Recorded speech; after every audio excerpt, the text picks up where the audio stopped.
Probably seeing Kiss live for the first time, bands like Van Halen, Motley Crue, Metallica, all those guys.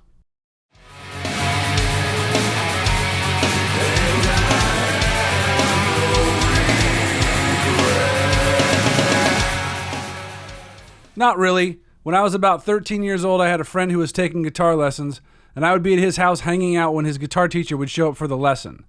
After a while, the teacher caught on that I was learning but not paying for the lessons, so I couldn't hang out for the lessons anymore.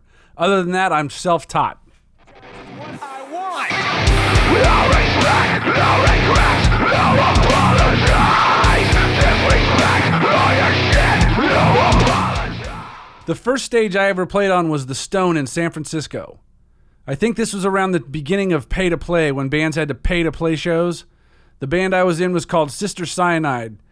It was Scott on vocals, Aaron on guitar, me on guitar, our friend Doug on bass, and Colin on drums. We were like a dirty glam band like LA Guns and Faster Pussycat.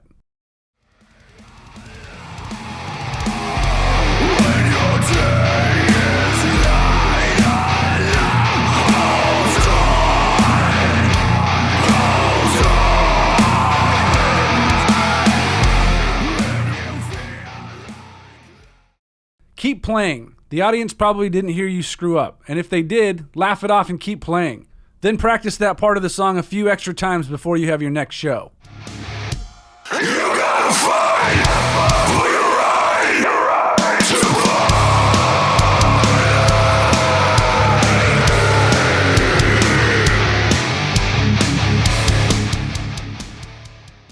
After Sister Cyanide broke up, Colin, Doug, and I wanted to do something a little heavier and a little more metal.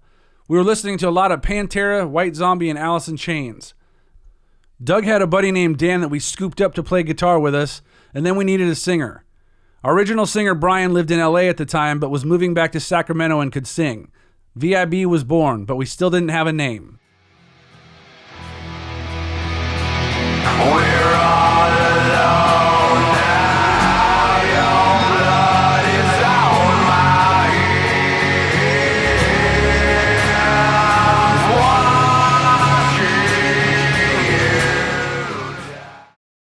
The day after a band rehearsal that we spent trying to come up with a name, but most of the time we just spent coming up with the worst names possible and making a ton of jokes, I was working at Tower Records. I was walking through the video store and they were playing Purple Rain, and that part where When Doves Cry was on, and there's a line in the song that says an ocean of violets in bloom. And from all the screwing around the night before, that turned into Violence in Bloom.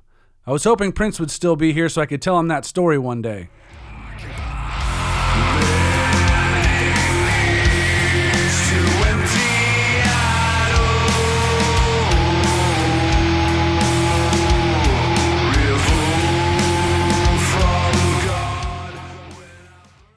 To me, coming from a broken home with an abusive father, it means that one day I'm not going to be that little kid that can't defend himself or his mother anymore. One day I'm going to be big enough to do something about it. So treat your kids right or reap what you sow.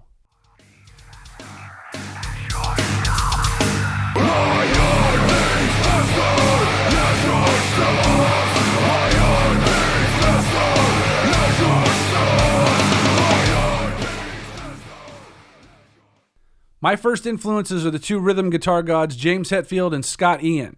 As a self-taught player, I focus mainly on rhythm playing.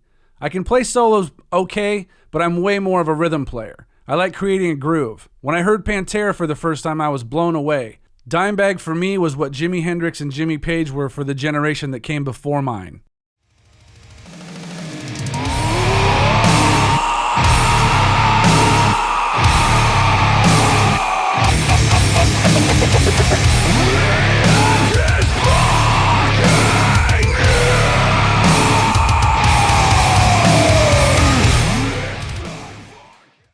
I'd say Violence in Bloom sounds like if you took Pantera, Alice in Chains, and White Zombie and put them in a blender, you would get us. Pantera is my all-time favorite metal band, and Alice in Chains had a big influence on us as well. We love using movie samples, and White Zombie was one of the first metal bands to use samples on a record besides hip-hop artists.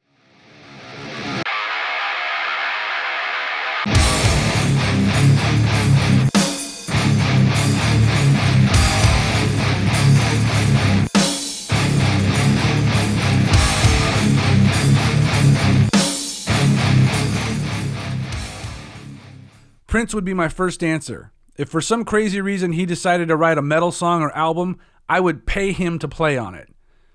But if Pantera for some reason needed a rhythm guitar player, which they didn't, I would have been there in a heartbeat.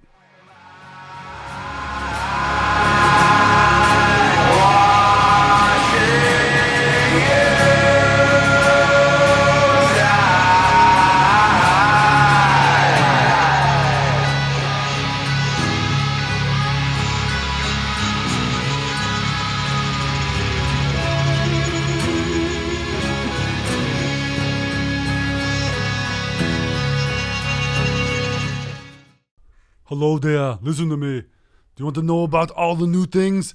Then hit the subscribe button. Hit the notification bell. Hit all the bells, Liberty Bell, bells and whistles, smoke and mirrors, smokes and magics. Just jump through the hoops like they want you to.